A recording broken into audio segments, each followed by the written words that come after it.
एक बार की बात है, एक लड़का था। उसका नाम सबल था। वो अपने जीवन में बहुत निराश था।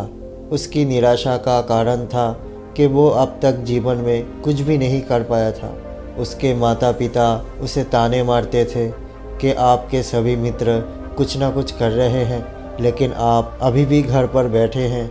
दोस्तों के बीच भी अक्सर उनका मजाक उड़ाया जाता था। वो कहीं भी जाता, लोग उसे पूछते थे कि आप क्या करते हो, और उसे ये बात बताने में शर्म आ रही थी कि वो कुछ भी नहीं कर रहा था। धीरे धीरे उसने रिश्तेदारों से मिलना जुलना कम कर दिया और लोगों से मिलना भी बंद कर दिया। वो ज़्यादातर समय घर पर ही रहता था। वो अकेले अकेले रोता था और भगवान को कोसता था और अपने किस्मत को दोष देता था। अब उसे अपना जीवन बोझ लगने लगा था। कभी कभी वो ये भी सोचता था, वो दिन कब आएगा जब वो कुछ करने योग्य बन जाएगा। धीरे धीरे उसका सोच इस हद तक जाने लगा कि वो सोचने लगा, जिंदा रहने से अच्छा मर ही जाना है। एक दिन वो अपने नगर की एक गली से गुजर रहा था। तभी उसने देखा एक उपदेशक दुख और परेशानियों पर उपदेश दे रहा है। वो भी उसी भीड़ में जाकर बैठ गया और उस संत का प्रवचन सुनने लगा। उपदेशक ने कहा, दुख एक शिक्षक की तरह होता है जो हमें जीवन की सच्चाइयाँ दिखाता है और हमें जीवन की सही तरीका बताता है। आप चाहे तो उनसे ज़िंदगी जीना भी सीख सकते हैं। उपदेशक उपदेश दे रहे थे कि तुम चाहो तो कुछ भी हासिल कर सकते हो और अगर चाहो तो एक कोने में भी बैठकर रो सकते हो। इन सभी बातों को सबल ध्यान से सुन रहा था, लेकिन शिक्षक की ये बातें पसंद नहीं आई। उसने खड़े होकर कहा कि कुछ भी सिखाने से दुख दूर नहीं होता, इसमें केवल दर्द होता है। दुख की पीड़ा अनंत है। ऐसा लगता है कि इसके बाद कुछ होने वाला ही नहीं है। इससे कुछ भी फर्क नहीं पड़ता है। इसके सामने तो मौत भी छोटी लगती है। उपदेशक ने कहा, तो बताओ तुम्हारा दुख क्या है। सबल ने उसके सामने अपनी सारी व्यथा सुनाई और पूछा, मेरे दुख का कोई उपाय है आपके पास। ये सुनकर उपदेशक मुस्कुराया और बोला, तुम उस दिन मेरे पास आओ जब तुम्हारे जीवन में वास्तविक दर्द हो। आपकी समस्या का समाधान अवश्य करूँगा। ये कहकर उपदेशक वहाँ से चला गया। सबल ने सोचा, मेरा दुख झूठा तो नहीं है। क्या मैं जिस दर्द से गुजर रहा हूँ वो सही नहीं है। मेरा दुख कोई नहीं समझ सकता। जब मेरे अपने माँ बाप ही नहीं समझ पाए तब ये उपदेशक क्या समझेंगे। अपने दुखों से व्यथित होकर सबल ने एक फैसला लिया कि अब वो कुछ करेगा। सबल ने एक छोटा सा व्यवसाय शुरू किया, पर उसे सफलता नहीं मिल रही थी। लेकिन वो अपने व्यवसाय में लगा रहा और धीरे धीरे उसे सफलता मिलने लगी। फिर उसने गति पकड़ी और केवल 3 साल के अंदर ही वो एक बड़ा बिजनेसमैन बन गया। अब सबल के आसपास ऐसे बहुत से लोग थे जो उसके परवाह करता था, जो उससे प्यार करता था। अब उसके परिवार के सदस्य भी उसके तारीफ करते थकते नहीं थे। दिन ब दिन उसके मित्रों की संख्या भी बढ़ रही थी। अब वो अपनी ज़िंदगी से बहुत खुश था। उसके कुछ दोस्तों ने उन्हें सलाह दी कि जब आप एक बड़ा बिजनेसमैन बनकर बहुत खुश हैं तो सोचिए आपको कितनी खुशी होगी अगर आप इस शहर और इस राज्य के सबसे बड़े बिजनेसमैन बन जाए। कितने लोग आपसे जुड़ना चाहेंगे, आपके कितने बड़ी बड़ी ख्याति होंगे और स्वयं राजा भी आपसे दोस्ती करने लगेंगे और ज़रूरत पड़ने पर आपसे पैसे भी उधार लेंगे। दोस्तों की ये बात सबल के मन में घर कर गई। अब वो और भी पैसे कमाने की कोशिश करने लगा, लेकिन उसे ये सब बहुत ही जल्दी चाहिए था। वो समय बर्बाद नहीं करना चाहता था। उसका अधिकांश समय इन चीज़ों को प्राप्त करने में लगा रहा। इसलिए वो ऐसे काम करने लगा जो सही नहीं था। उसने बड़ा उधार लेना शुरू कर दिया और बहुत ज़्यादा मुनाफा कमाने के लिए वो अपने माल में मिलावट भी करने लगा। उसने अन्य व्यापारियों के खिलाफ भी साजिश रचना शुरू कर दिया और उन्हें डराया धमकाया। जैसा उसके दोस्त कहते थे वैसा ही करता रहा। वो इन तरीकों से ज़्यादा पैसा कमा रहा था, पर अब उसके जीवन में पहले जैसा सुख नहीं था। उसके मन की शांति धीरे धीरे गायब हो रहा था और वो रात को सो भी नहीं पा रहा था। वो हमेशा कुछ न कुछ सोचता रहता था। सब कुछ पाकर भी उसे किसी चीज़ का सुख नहीं मिल रहा था। एक दिन सबल अपने गाड़ी में कहीं जा रहा था तभी रास्ते में उन्होंने उसी उपदेशक को एक आश्रम में देखा। वो वहाँ पर रुका और उपदेशक के पास जाकर बोला, हे संत, आपने मुझे आपके पास आने के लिए कहा था। जब मेरे जीवन में सच्चा दुख आए तभी मैं आपके पास आऊं, यही आपने मुझे कहा था। और अब मैं बहुत दुखी हूँ, मुझे नींद भी नहीं आता है और मुझे कहीं पर शांति नहीं मिल रहा है। इस प्रकार सबल ने अपनी सारी समस्याएं उपदेशक को बता दी। उपदेशक ने कहा, जब तुम पहली बार मुझसे मिलने आए थे तब तुम किसी दुख में थे, तुमने उस दुख से क्या सीखा? सबल ने कहा, सिर्फ सोचने और चिंता करने से कुछ नहीं होता। आपकी खुद की दृष्टि को सच करने के लिए आपको खुद को कर्म करना है और सिर्फ काम करने से ही कुछ नहीं होता है, परिणाम भी मिलना चाहिए। जब आपको लगता है कि आपका लक्ष्य हासिल नहीं होने वाला है, तब राहों में चाहे कितनी भी मुश्किल आ जाए, मन कितना भी निराश हो, कितना भी लगता हो कि अब कुछ नहीं होने वाला, तभी विश्वास करें कि मैं जो भी कर रहा हूँ उसमें अवश्य एक दिन सफलता मिलेगा। हमेशा खुद पर ध्यान देना चाहिए, दूसरे पर नहीं। लोग केवल सफल लोगों का सम्मान करता है। कोई कितना भी अच्छा क्यों ना हो, वो हमेशा लोगों की नज़रों में बोझ बनकर रह जाता है। ये सब कुछ सुनकर उपदेशक मुस्कुराया और बोला, जो आपके पास है वो आपके वास्तविक दुख नहीं है। अपने जीवन में वास्तविक दुख आए तब तुम मेरे पास आओ, मैं ज़रूर उसे ठीक कर दूंगा। सबल ने जाते समय साधु को सोने के सिक्के से भरा घड़ा भेंट कर दिया। घड़े को देखकर साधु ने कहा, ये मेरे किस काम का? उस पेड़ के नीचे इसे गड्ढा खोद कर गाड़ दो। सबल ने घड़े को पेड़ के नीचे गाड़ दिया जैसा कि उस साधु ने बताया और वहाँ से वो चला गया। कुछ दिनों तक कारोबार ठीक ही चल रहा था, लेकिन व्यापार के गलत तरीके के कारण धीरे धीरे उसके व्यापार में घाटा होने लगा। उसकी सारी दौलत धीरे धीरे ख़त्म होने लगे और एक दिन ऐसा भी आया जब उसके पास कुछ भी नहीं बचा और उसके ऊपर कर्ज का बड़ा बोझ आ गया। परंतु वो निश्चिंत था क्योंकि उसने अपना सारा कर्ज अपने दोस्तों से लिया था। उसने सोचा उसके दोस्त बुरे वक्त में उसके साथ ही खड़े रहेंगे, लेकिन ऐसा कुछ भी नहीं हुआ। जैसे ही बुरा वक्त आया, दोस्त पहले उसका कर्ज मांगने लगे। अगर उसने कर्ज नहीं लौटाया तो उन्होंने उसे जान से मारने तक की धमकी दी। उसके सारे शुभचिंतक और प्रियजन उससे दूर हो गए। उसके दोस्त जो उसके साथ मस्ती किया करते थे, अब वो उससे दूर भाग रहे थे। उसका परिवार उसके गलतियाँ और उसके कमियों को गिनने लगा।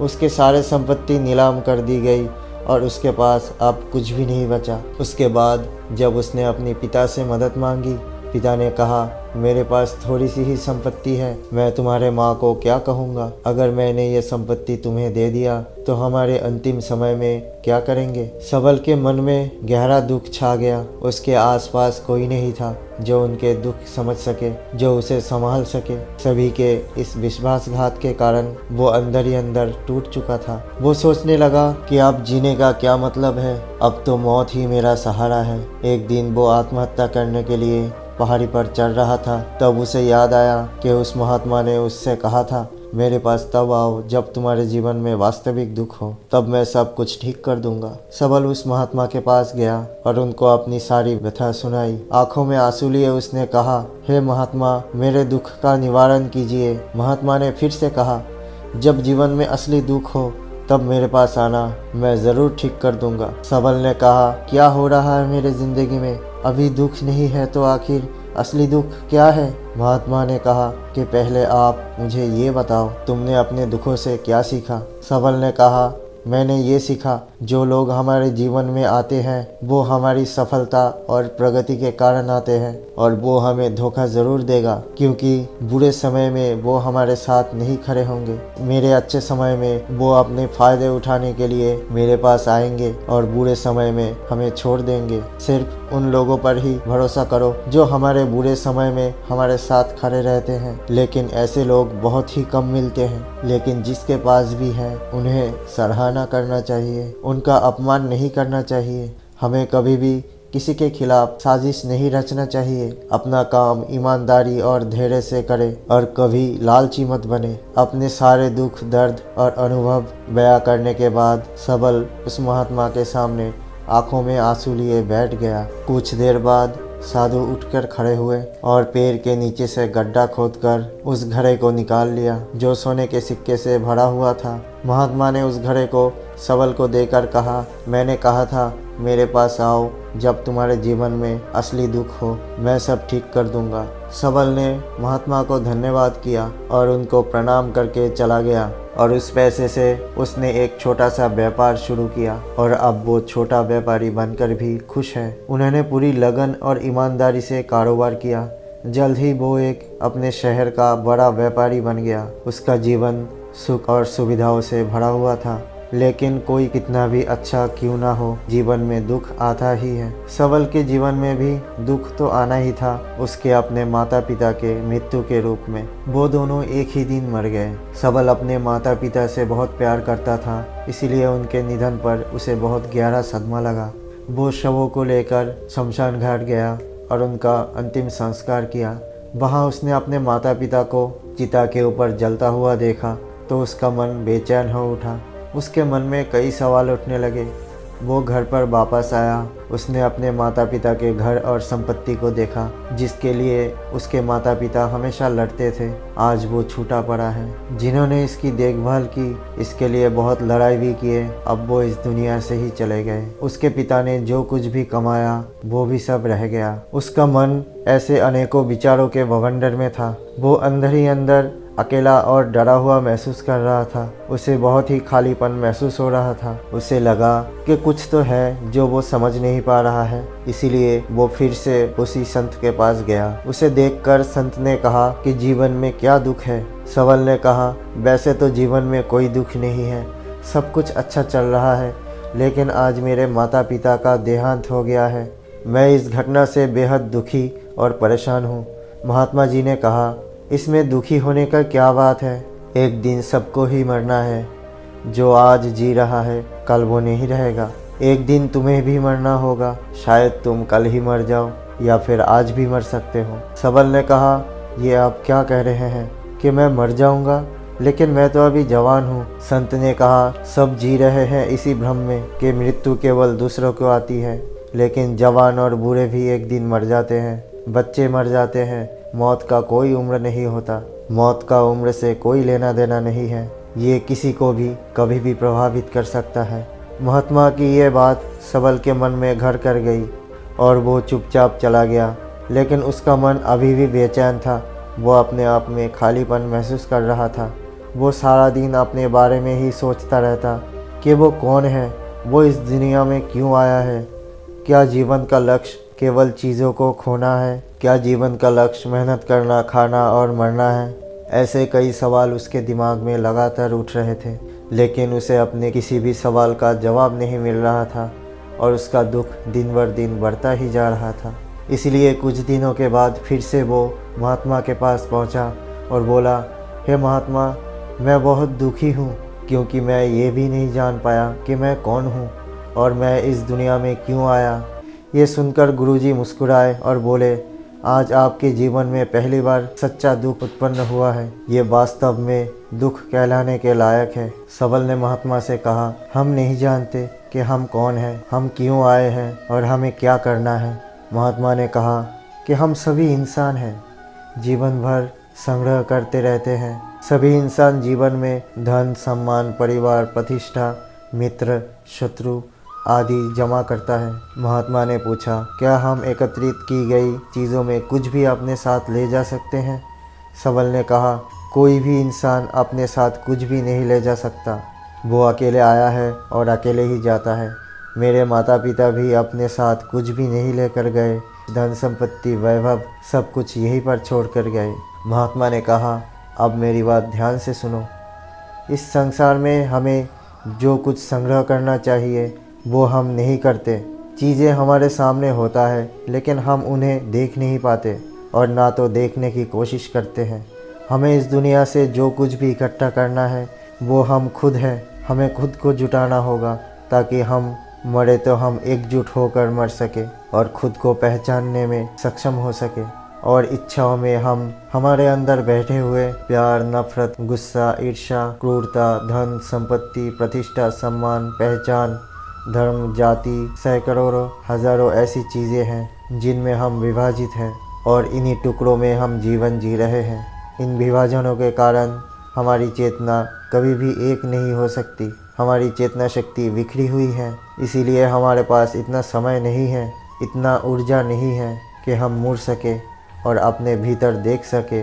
वास्तव में धन, सम्मान और सुविधाओं का अभाव लोगों को दुख समझ आता है और जीवन भर के लिए जो दुख कहकर रोते रहते हैं और समाधान खोजने का प्रयास करते रहते हैं, उन्हें अपना समाधान कभी भी नहीं मिलता। क्योंकि जिसे लोग दुख कहते हैं वो वास्तविक दुख ही नहीं है, ये सिर्फ एक आदमी का इच्छा है। उसकी इच्छा कभी पूरी नहीं होती है, इसीलिए व्यक्ति को कभी उसके प्रश्नों का समाधान नहीं मिलता। इसीलिए इन सब से परे यदि आप अपने दुखों का अंतिम समाधान चाहते हैं तो सबसे पहले खुद को समझे, खुद को समेटो। इस दुनिया से अपनी ऊर्जा वापस लेकर इकट्ठा करो, अपने आप पर ध्यान केंद्रित करो। अपने मृत्यु से पहले अपने आप को जानने की कोशिश करो, अपने आप को बिखेरो मत। सबल ने कहा, तो हे महात्मा, क्या हम इस संसार को छोड़ दें? क्या हमारे सभी इच्छाओं को मार देना चाहिए? किसी से प्रेम नहीं करना चाहिए? क्या धन संपत्ति एकत्रित नहीं करना चाहिए? क्या किसी से सम्मान की आशा करना भी छोड़ देना चाहिए? महात्मा ने कहा, भावनाओं और इच्छाओं से बिखरे हुए मनुष्यों में से निकल कर आओ। जैसे कोई पत्थर पहाड़ से गिरे जिस पर पर्वत का कोई वश नहीं है, सिवाय देखने के, परेशान होने के और कुछ खोने के चिंता से बिखरे हुए मनुष्यों के इच्छाएं हमेशा बेकाबू और दर्दनाक होता है। इसका अनियंत्रित मन इच्छा करता रहता है और कल्पना करता रहता है और ये हमेशा ही दुख देता है। लेकिन जब एक व्यक्ति अपने मन को एकत्रित करता है, वो जो कुछ भी करता है वो उसके नियंत्रण में होता है। फिर उसके इच्छा से भी इच्छाएं उत्पन्न होती है। सबल ने कहा, हे महात्मा, आपने मेरे असली दुखों का समाधान कर दिया। आपका बहुत बहुत धन्यवाद। अब से मैं दुखों को समेटने की और खुद को तराशने की कोशिश करूँगा। महात्मा ने कहा, मानव शरीर में बहुत ऊर्जा और शक्ति है, लेकिन ये फालतू के कामों में लगा रहता है, हमेशा ही बेकार के बातों में उलझा हुआ रहता है। ये एक बहुत ही शक्तिशाली मशीन की तरह है, जैसे एक बच्चे के हाथ में रखा जा रहा है और वो बिना सोचे समझे अपनी शक्तियाँ बर्बाद कर रहा है। इसीलिए इस शक्ति पर ध्यान दे, अपनी चेतना और ज़्यादा से ज़्यादा इकट्ठा करे, अपनी चेतनाओं को जागृत करे और अपने मन को चेतनाओं में स्थिर करे। अब सबल को उसके सारे प्रश्नों का उत्तर मिल गया। उसने महात्मा को अपना गुरु मानकर प्रणाम किया और वहाँ से चुपचाप चला गया। दोस्तों, उम्मीद है कि आपको ये कहानी पसंद आई। अगर पसंद आई तो हमारे चैनल को लाइक और सब्सक्राइब ज़रूर करें। धन्यवाद।